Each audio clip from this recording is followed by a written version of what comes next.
Holy crap, guys, gals, and everything in between. It's over. We did it. We got all the way to the finale. The strain has ended. The whole show itself, that's a wrap. It's crazy to me because I remember starting this journey a while back, about 4 or 5 years ago. Wow, this is so awesome. I can't believe this is a part of our lives now. And then I just kept thinking, like, where are we gonna be when this all ends? And here we are. And so thank you guys again for being a part of this journey. You guys have really kept a lot of these YouTube videos going where I'm like, man, I gotta do this for this Strain crowd. This year has been especially difficult. Had a lot of medical problems and stuff, but either way, it's like, you guys have kept me going, so thank you. Let's talk about the final episode of The Strain. Now, this final episode, we already know how everyone got set up. They're having to fight their way to get a plan B, and they're kind of having to do it on the go. And so, with this plan B, they're freaking out. They're just like, the master isn't there, we just gotta head out. So, we get our education lesson from Fett, where Fett is talking about this basically giant water tunnel. And they're going down there, and their idea is essentially they can lure the master in, drop him down there with Quinlan, and detonate the nuke. New York will be fine, and it'll be ponies and unicorns all over again, because it's going to make all the Strigoi brain dead. Because the master is their last neural link, essentially. With this, we have Quinlan knowing he's got to make the sacrifice, and Fett has to make the decision. He sits there and says, okay, it's time for me to go. And you get that tension back and forth between them, and of course, plenty of Strigoi killing goodness. The action was satisfactory in this episode. I wanted more, obviously. I think that this finale should have been 90 minutes. I think they should have gone, like how with the Doctor Who, the Doctor Falls episode story format, where they go with a 90-minute finale just to tell the proper story. And I think that they should have done that with this one. But personally, if we're going to go with that, I think they should have had another season like they were originally supposed to, as many of you have corrected me on my Strain Renewed for a season 4 and 5 plan video, which at the time, that's what they confirmed. Anywho, as they're setting up, they're reconciling, and Dutch is trying to get F to basically tell Fett not to sacrifice himself. There's got to be a backup option. And he doesn't think he's going to listen, and so they have their talk, and Fett knows he's got to sacrifice himself. He's like, this is the kind of the hero's journey. This is where my final chapter is. This is where it stops. And he's making this hard decision. He's kind of making amends with everybody. So you see him making amends with the Doctor. We get a flashback with Satrakian. So we get to see them at the beginning and see where they grew. And it's like, we all have to make sacrifices. It's just kind of neat, to see from the year prior how much they've grown as characters. And it makes me miss them more, because these are all great characters. They cast these roles perfectly. As the tension leads up, we of course get to the fulcrum of it, is when all the Strigoi come from around the corner, and they're getting ready to lure him in, and they are just going and going and going. And they're fighting them back and everything, and they're winning. They're doing a really good job, and then the master shows up, and you know that plans have to go in motion as they're basically fighting. And the master, I forgot he could do this. He does this weird, like, bat sonar thing, where he, like, wiggles his jelly.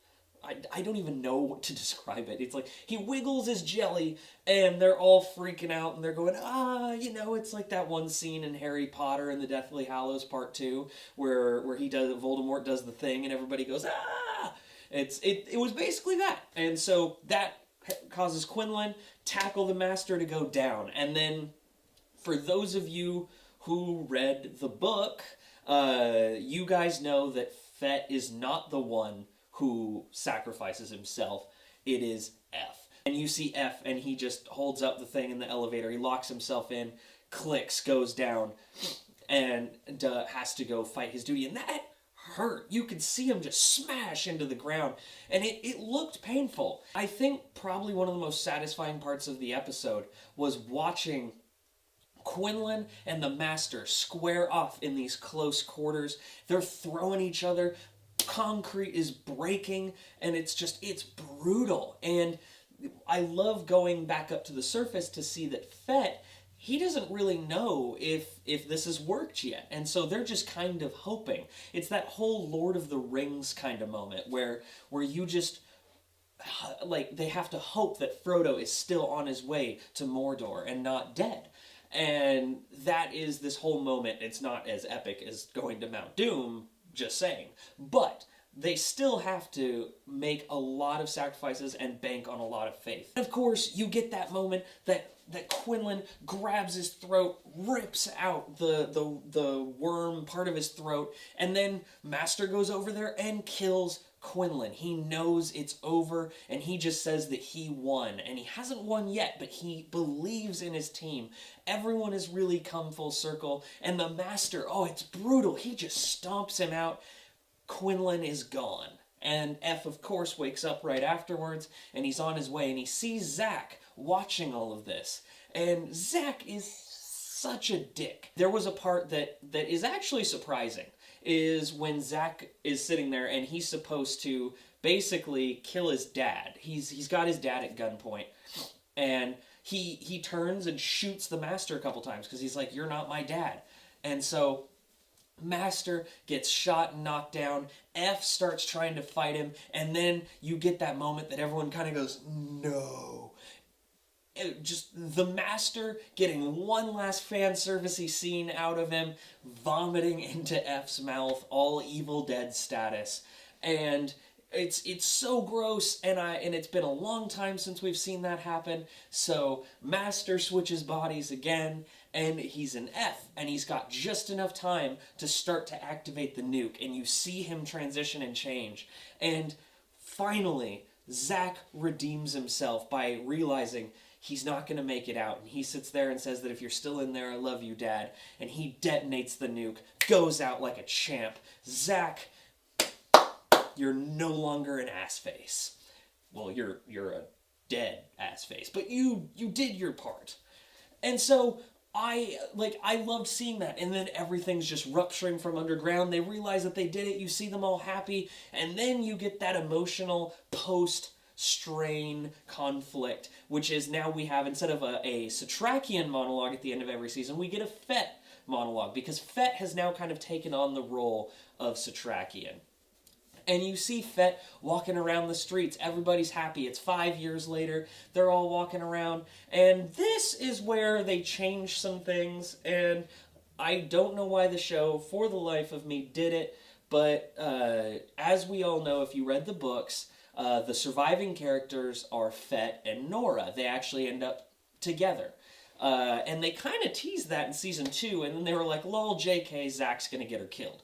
But now you see him, and he's kind of in a relationship with Dutch. They don't really full out say it, but you see that everyone's on their way. Gus is trying to find the love of his life while he's helping get people back to their old lives. You see Dutch, who gets the internet back online. And Fett walking through town all happy, and it's an emotional moment, because we've been through this journey of just slogging through everything, and they finally can face redemption. They all have their moment, and you see it on screen, and to me it worked really well, that you see them rebuilding. Humanity is better because of this. And I don't know, call me crazy, but they left a little nugget, for like a little golden nugget, in case they want to ever continue the show. They had 3 Strigoi in like the CDC, that they're locked in all those areas, and he was like, because that's not a terrible idea.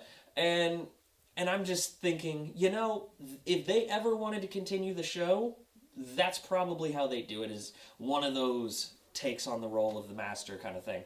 But I doubt they will. This is a saga that has ended, and it is glorious. I think that they wrapped it all up very nicely, especially after they kind of got screwed over, because everybody loves to screw over Guillermo del Toro. But all in all, I absolutely loved this, guys. I do wish that the finale was a little longer. That is one of my issues, and I actually wish that they'd gone another season like they wanted to. But, you know, make lemonade out of lemons. and I'm satisfied with it. I am going to be picking up the Blu-ray. I plan to be doing more Strain videos after this because I can't believe it's over. I mean, I'm sitting here going like, oh yeah, next Sunday the Strain, and I'm like, oh wait, that's not happening anymore. It's literally not going to happen again for us unless they remake it. So it hits me right here, guys. This is my show. So, anyways, I want to do more Strain videos after this. If you guys want them, please comment them below, and I will do my best to get them to you. Alright, guys, gals, and everything in between, what did you think of the final episode? Don't forget to like and subscribe. Got plenty more videos coming to you. Love you guys.